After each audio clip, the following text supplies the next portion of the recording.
Hi, you guys. My name is Natalie Louise, and welcome back to another episode of New Day with Natalie. This is episode 7, if you can believe it or not. And in today's episode, we are going to be talking about what your avoidant ex will do before they return back into your life. We're going to talk about the subtle signs and actions that they will make before they say, listen, I want you back, before they say, let's get back together, or before they passively aggressively communicate with you and try to get back together with you. I know you are watching this episode because either number one, you have an avoidant ex yourself, like you were dumped, you found out your ex is avoidantly attached, and you miss them like crazy and you want them back in your life. You would do anything to have them back in your life so that you could be happy again and be in a relationship with them. So you're like, okay, what type of signs should I be looking out for so that I can get back with them at some point? All right. So I see you. And the other crowd, maybe this is more you, the other reason why you are watching this podcast or listening to this podcast is because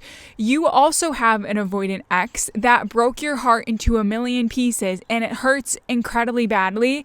And you want some sort of revenge, okay? You're not going to tell anyone, but you want your ex to come back to you and say, I want you back. And then you want to be able to say to them, listen, I don't want you. So you're basically rejecting them. You want them to feel the pain, which is kind of a evil scheme if you ask me.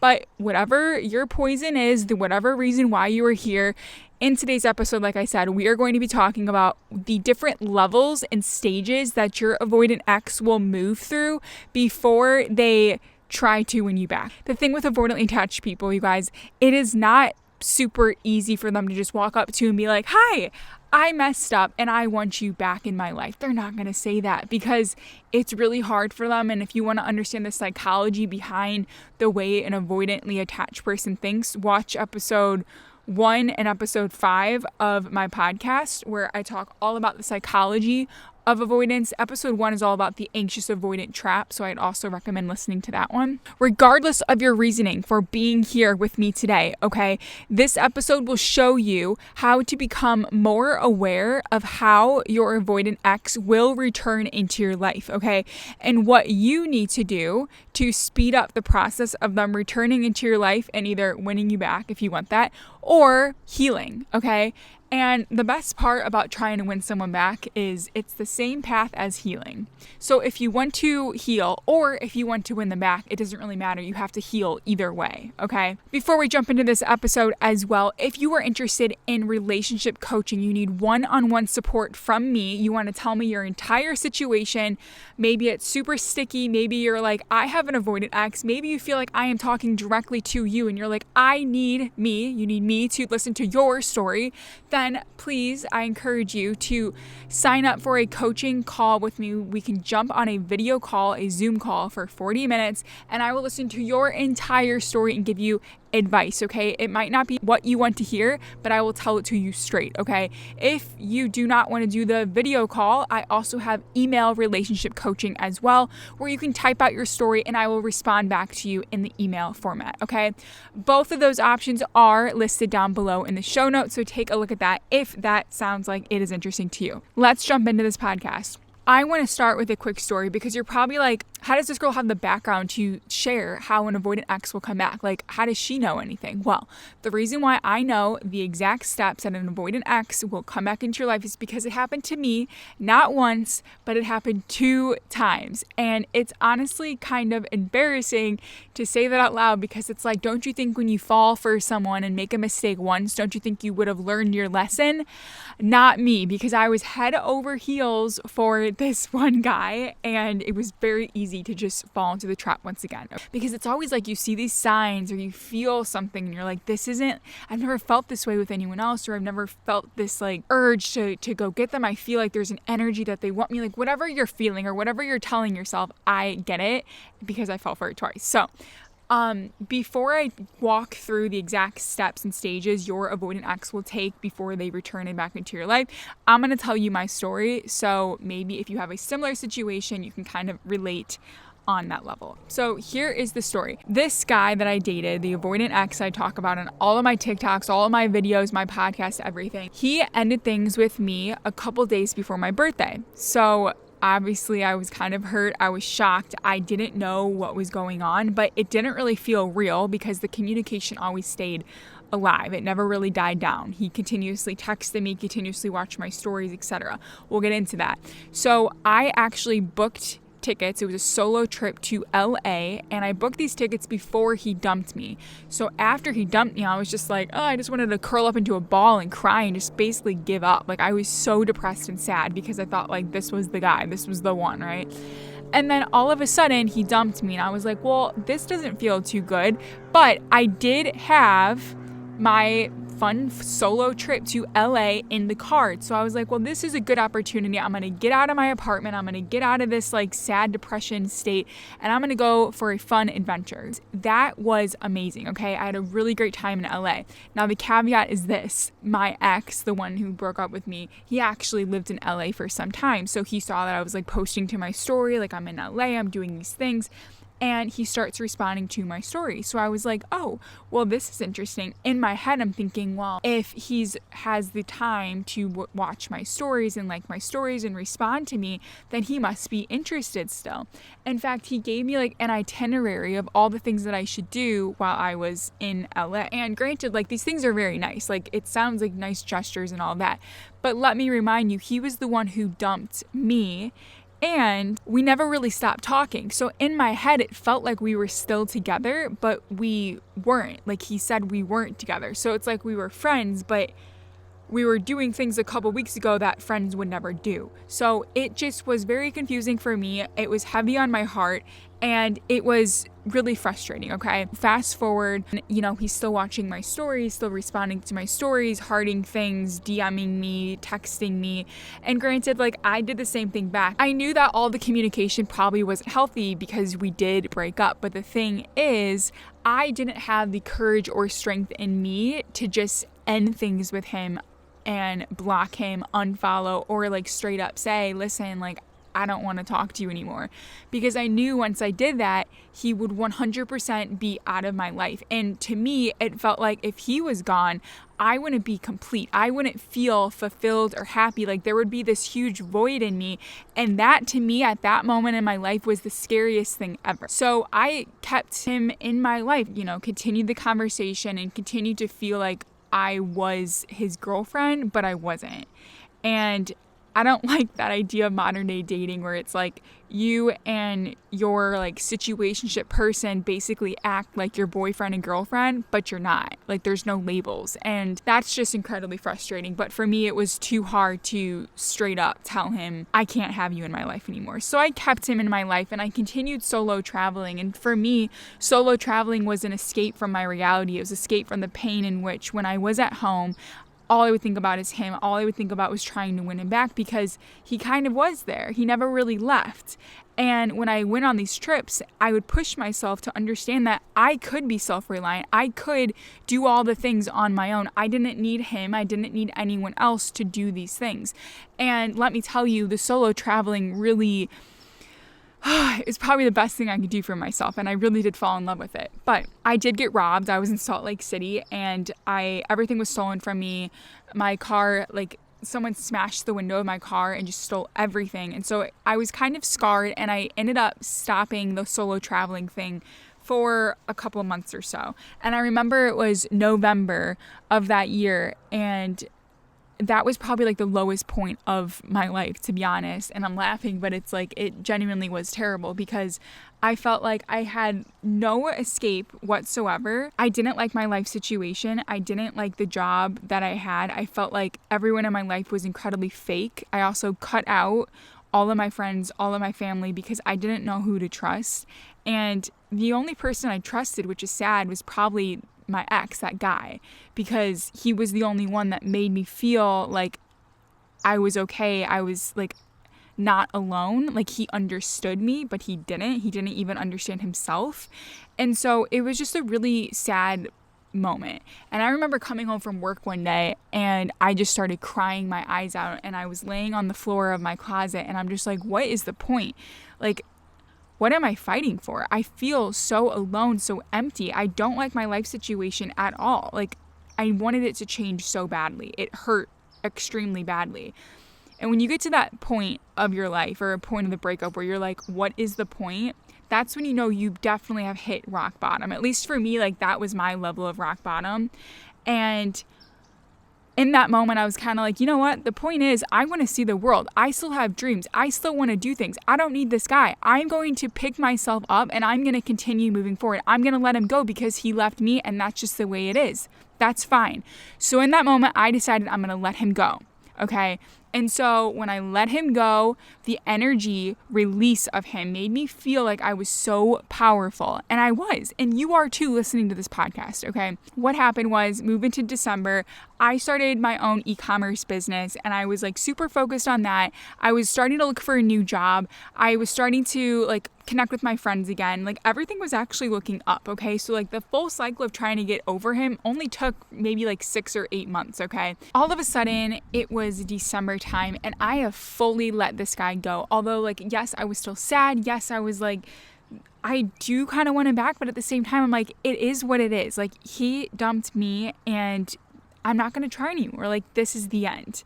And it was really hard at that point in time. I remember one of my friends like came over, she like held my hand as I unfollowed him on Instagram. And it was like this huge moment, you know, and that was it. Like he was out of my life. Then all of a sudden it was, you know, towards the end of December and I'm sitting in a Starbucks and all of a sudden I get a text from him on my laptop. It like popped up and text message from him. My heart starts beating and I'm just like, what is going on?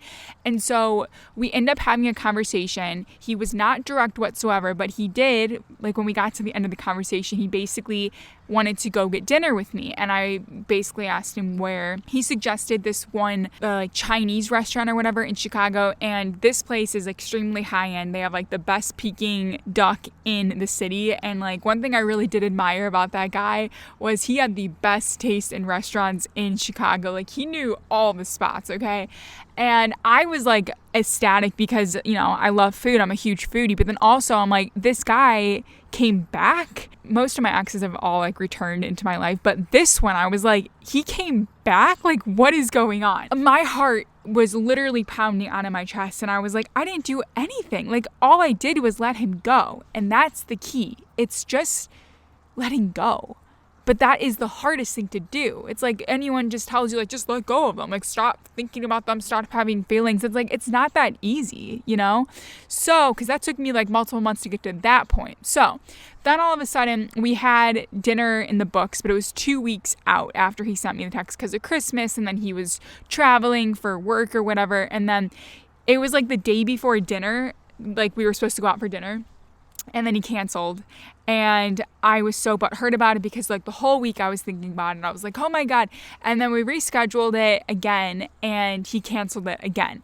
And so by that point I was like, this isn't happening, because after that he never tried to reschedule. It was just like done. So what happened from his perspective was he reached out, which we'll get into these steps, but he reached out and then he probably just got cold feet and was like, you know what? I don't really need this connection. Like all I needed was to see if she's still available. She's still available. She still is obsessed with me. I'm going to go back.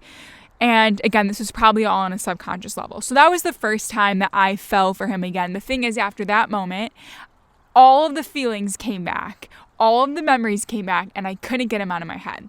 And so I went through another year of trying to heal and trying to let him go. And I should have just listened to my friends and blocked him on everything, but I couldn't. I didn't have the strength or courage in me. Even though I let him go, I did. I was still very fragile and weak though, you know? So the second time that he came back into my life, we were still communicating, I would say, every month or so. And like since the breakup, like at least a year and a half after, like we are still communicating back and forth. If I didn't send him a text or a DM or something in our stories, like some sort of communication, then he would send something to me. So it was like every single month, like we would always stay connected. And it was kind of like we were really good friends, but I never wanted to be friends with him. Like I never saw him as a friend. The only reason why I was communicating with him was because I liked him. Like I wanted a relation, like a romantic relationship with him. And it's almost like I was playing myself because I knew that wasn't what he wanted, but it was like an exciting game to me too. And then for him, he probably just wanted the connection, which we'll talk about the psychology behind like what he actually wanted. But what I did 1 month, because he never sent a message or anything, this was actually around Valentine's Day, which is ironic. We went to this Vietnamese restaurant or whatever for our first date, a super fancy sushi place in Chicago. It's called Mama Taro, and if you live in Chicago, go there. It's in West Loop. It's fire. But anyway, he ordered us like everything, and I just remember it being like an interesting date. I actually really didn't want to go out with him again, but he ended up driving me home. Like he really like pushed to drive me home. He's like, I'm not going to let you walk home. I'm not going to let you take an Uber. And I normally don't do that on the first date, but I was like, whatever. He dropped me off at my apartment. He got out of the car and gave me a hug. And I was like, well, that's interesting, because if you are new to the dating game in Chicago, that doesn't happen at all. Typically, I remember walking home from so many dates, like all by myself at like midnight, or like, you know, if dinner goes long or something, not midnight, like 10 or 11. But it's like, if a man doesn't really care about your safety, to me, like that's not attractive. But this guy did. And I was like, that's interesting. So I did hold on a little bit longer. But anyway, the food that he picked at that first restaurant was phenomenal. All right.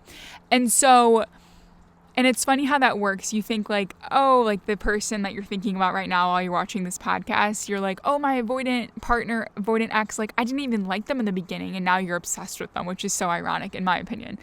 Okay, so anyway, I ended up sending him a picture of the dinner. I was at a business meeting, and I ended up choosing that restaurant because I'm so obsessed with it. And I sent him a picture of like the sushi or whatever. And I was like, guess where I'm at? And then he knew right away, was talking to me back and forth. And he's like, you want to go for a ride tonight? And I was just like in his car. And I was like, you know, sure. But I wanted to go home and like go for a run and like do some things, like take a shower or whatever. And so he ended up driving to my apartment, and he's like, can I come in while I was getting ready and like taking a shower? And I don't really care, like friend or not. I don't want a guy in my apartment while I'm like in the shower naked. Like that just made me feel weird, especially because he was my ex, and I'm like, that no, like I don't want you in my apartment while I'm taking a shower. No. And then he's like, you're analyzing the situation wrong. That's not what I mean. And I'm like, okay. After I was done with the shower, you know, I got into his car and we ended up just like talking and like playing this game. We used to play this game all the time called cribbage.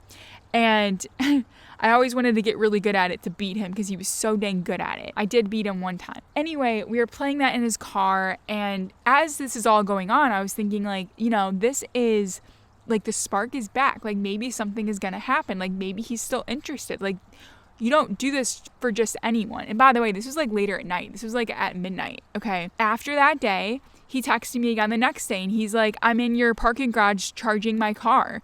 Just wanted to know if like, you know, you want to like hang out. Just wanted to connect. I wasn't home. And then another time he was like, oh, I just got dinner. I have some leftovers. I can drop them off at your apartment if you want. Cause I'm a foodie. And so he's like, I'll just give you some food. But really it's like, you probably just want to start a conversation. Like you don't need to give me your leftovers. Like the trash can will do, you know? And so I was like, you know, it was nice, whatever the gesture, but in my head, I was like, okay, maybe he's interested, you know? So I took a shot in the dark. This was interesting. He took me to this one restaurant before it was like in the suburb, like north of Chicago. And so I jumped on the train to go to the same restaurant, and I took a picture of the restaurant and I was like, meet me here if you can guess where I'm at. Something like that. Like I was into the games too, but whatever. Anyway, he texted me a picture of him sitting at a table in that restaurant. He was already in the restaurant with his friend. And he literally thought that I was stalking him. And I was like, what the heck? Like, it was the weirdest thing. Like, what are the odds that I go to the restaurant and he is already there? It was so weird. He's like, oh, come join us. And I sat down at the table and I'm like, this is incredibly weird. Yeah, anyway, he drove me back home with his friend in the car, and it was so embarrassing. And I was like, what? Like, I read the situation completely wrong. And I basically fell for him again. And I was rejected again.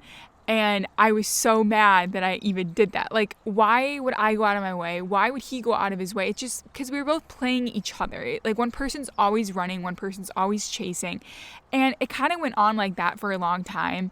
But those are the two main times where he came back and I got played. Okay. So if you are wondering, okay, well, that situation kind of sounds like mine, or like, let's just get to the meat and potatoes. I want to know what the avoidant ex will do before they try to win me back. Let's get into that. Okay.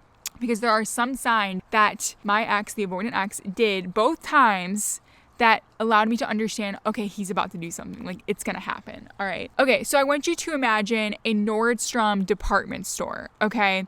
And let's imagine you watching this podcast are the salesperson within Nordstrom. Like, you're trying to get people to buy things. Okay. And your ex is a customer walking around the store. Okay. So stage 1 is the observation stage, okay? This is when the customer is just window shopping around Nordstrom. They're not going in the store, they're just looking at the items in the window. So what this really means is your avoidant ex is going to start to check you out. They're gonna watch your story, they're gonna look at your profile. They're not gonna touch you, they're not gonna buy anything, they're not gonna ask you out, like for the illustration story in real life, They are not going to do anything like that. They just want to see, have you changed? Are you a new person? Are you exciting enough to try to interact with again? Okay. Because internally, they are feeling a little bit lonely. It's not a lie. They just want to know what's new because they want connection again. They don't feel the urge to reach out yet because it's not that extreme. Then we move into stage 2, okay? And stage 2 is testing the waters, okay? So imagine the customer outside the Nordstrom store all of a sudden walks into the store and asks you, the salesperson, are you open? Can I come in the store? And you as a salesperson gets to answer that, right? So what that really means is your avoidant ex will start to heart your story. They will start to maybe DM you or respond to your story with like some sort of reaction emoji. They could watch your Snapchat story. They could look at your TikTok profile. They could do all of these things to kind of like poke you and touch you. But again, they are not going to directly say, I messed up. I want to ask you out in this stage, okay? You might also notice they are watching your story first every time. And so it might get you excited because you're like, oh, I'm going to post a special story because I want them to react in a certain way. Like you're putting a song on the back of a photo, or you take a picture of something that they know. It's like an inside joke or something. So they have to respond, something like that. Everything like that is happening in this stage, okay? From a psychological perspective, they are just trying to see, are you different? Are you the self-reliant person that they want you to be, okay, on a subconscious level? Have you changed, okay? And are you exciting enough to unwrap? I know that sounds weird, but again, that's what they're doing, all right? Then we move into stage 3, and stage 3 is called the request, okay? So with our little story here, imagine the customer is asking, can I buy these pair of shoes or this product or whatever at a discount? And they're asking you that. What that really means is your avoidant ex is going to say, hey, can I hang out with you? Something casual like that. They're not going to say they messed up. They're just going to try to get in your world again. The most mature way that your avoidant ex could win you back is within the stage. They could say, listen, I want to give us another shot. I really think I messed up and I'd like to ask you out for dinner to talk. That would be very mature. The immature way would be like, oh, want to hang out? Want to go grab food? Something like that, where they're not really owning anything up and they're just trying to like get your time by asking you to hang or get food. And like, to me, that's almost like you're not worth what you really are when they're doing it. That's why it's like they're buying a product at a discount. They're trying to get you at a discount, but it's like you are worth the full price. You are worth a dinner and an explanation and a let's talk about what went wrong and let's try to figure out a solution. Does that make sense? The next stage after that is the show me the aisle stage, okay, with our example. So that basically means the customer is going to take you, the associate of Nordstrom, into an aisle and be like, look, this product is on sale. Why can't I get this product at sale? Okay. And what they're basically saying is, okay, if these shoes are on sale, then I want these boots to be on sale too. But that doesn't make sense. Okay. And in real life, what that means is, hey, I dated this person. I didn't like them. I was hanging out with these friends. I didn't like them. So can I just have you? Like, why won't you take me back? Okay, in their head, they think that they can just win you back instantly. And the thing is, you can fall into the trap again, like I did 2 times, whatever. What that basically means is, yes, you say, sure, I'll give this to you at a discount, whatever. Or you can say, listen, no, I want you to take me out for dinner. I want to have a full-blown explanation. I want to talk to you. I don't want to be treated like I'm cheap or something, okay? And if you do that, they might respect you in some way, shape, or form, but odds are it's going to be, like, they're going to be so overwhelmed with the way that you're treating them, and they're not going to be used to your behavior, that they might just withdraw and be like, I'm just kidding, bye, okay? Because the thing is, the avoidant person that's coming back into your life, they are just trying to find connection. So the fact that they're talking to you and, like, trying to build connection is enough. They don't need the romantic stuff. They don't need a partner. Remember, they are self-reliant. They are independent. That is, like, at their core who they are. So when you're over here like, I want to be with you, tell me you're wrong and then I'll take you back, they're just going to be like, I don't want to say I'm wrong. I don't really need that. Bye. Okay. It's all surface level relationships. And if they can kind of have that with you, that's going to kind of give them the dopamine hit that they need to continue on. And I know that sounds sad. I know that's weird, but that's basically what is happening. If you tell them like, I don't want you back, or if you tell them like, sure, I'll go out with you, or sure, like, let's hang out, then you might fall right back into the trap again, which is the anxious avoidant trap, which basically means you're going to be chasing them and now they will start to run, because the fact that they try to reach out to you and try to like meet up with you means they are chasing you and you are running away. The moment you say, yes, I'll go out with you, you are now chasing them and they are running away. Does that make sense? Like, get that visual in your head. It's a game that you probably won't win. And the only way to win the game is to either remove yourself from the situation or to become securely attached and smack your partner into a securely attached mindset as well. And I don't mean physically or literally, okay? I mean, you have to be the example for your avoidant partner. In fact, listen to the episode right before this one, episode 6. I talk all about what the avoidantly attached partner wants in a relationship. That's what you need to give your partner in order for them to be happy and in order for them to be fulfilled and want to be in a relationship with you, okay? Avoidantly attached people are not monsters. They're very fragile people, actually. When you take down all of their walls, they have many walls around them, but they only do that to keep them safe, to make them feel safe. Just like you have your own barriers and walls around you, even though you don't know it or realize it.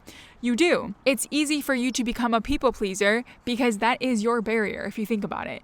You don't want to show people the real you. You don't want to tell people, well, I actually want to do this, or I actually want you to act this way, because you're afraid if I tell someone that, they're going to drop me, because that's not what they want. You think you know what everyone wants. You think you know everyone's emotions and emotional needs, but what if you just pretended, or what if you dropped the act and actually just had direct communication and said, this is the way I feel. This is what I want out of a relationship. This is what I want from you. And let's just say in this scenario, your avoidant ex was like, I don't want that. Then you would face your fears straight on. Then this person would be gone out of your life. Yes, it would suck. Yes, it would hurt. Yes, your heart would be broken. But you would be free. Okay, back to my story from example 1 when I got played the first time. I felt free for once. I hit rock bottom. I was crying on the floor of my closet and I was like, what is the point? I literally had like a midlife crisis at the age of like, how old was I? 21. And it hurt. It hurt really badly. It's like I made all these decisions. Everything that happened in my life is because I made the decision.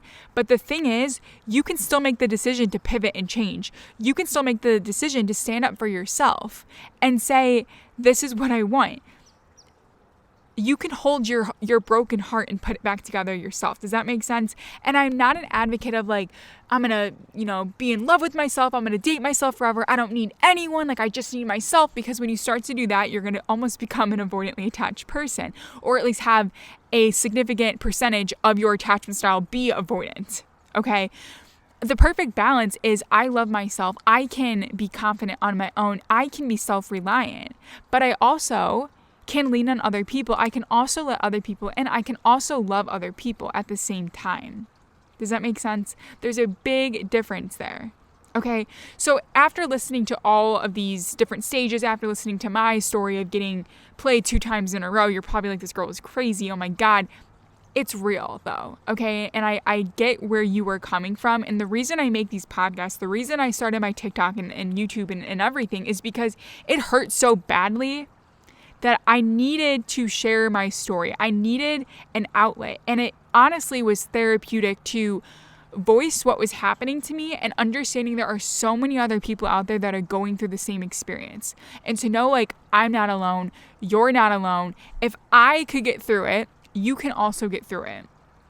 Okay, now you're probably watching this episode because you want your avoidant ex back. So what I will tell you is this. The best thing you can do for yourself right now is to let them go.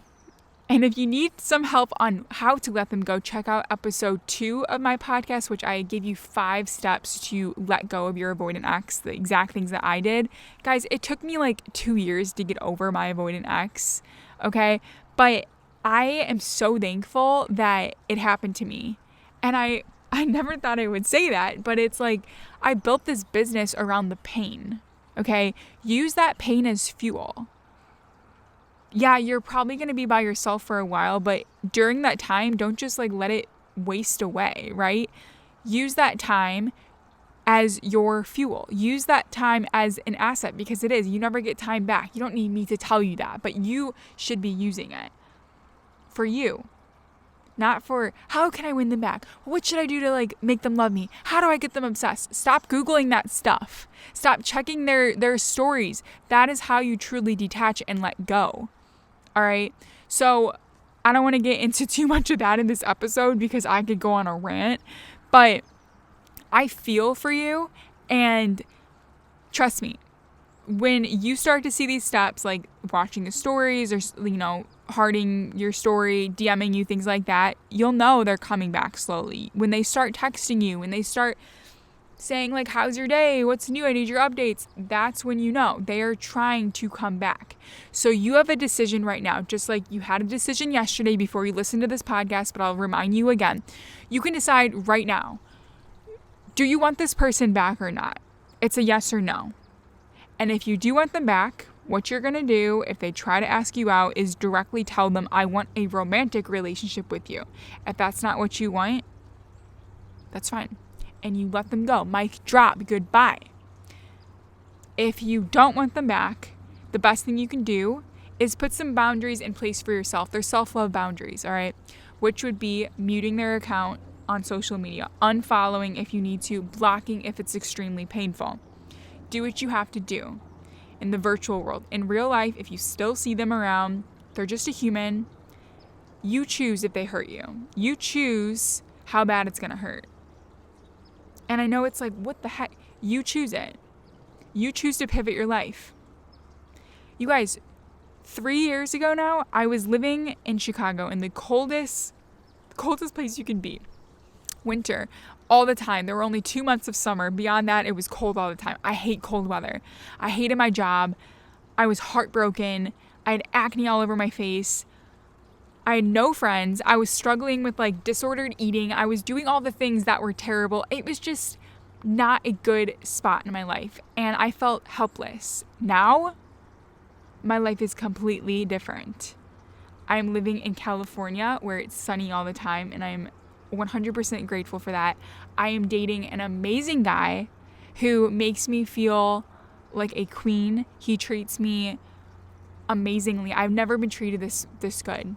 I'm going to start to get teary-eyed here, but he supports me. He encourages me to be the best version of me. He is funny. He makes me feel safe. He makes me feel secure. I never thought I'd have a relationship like that.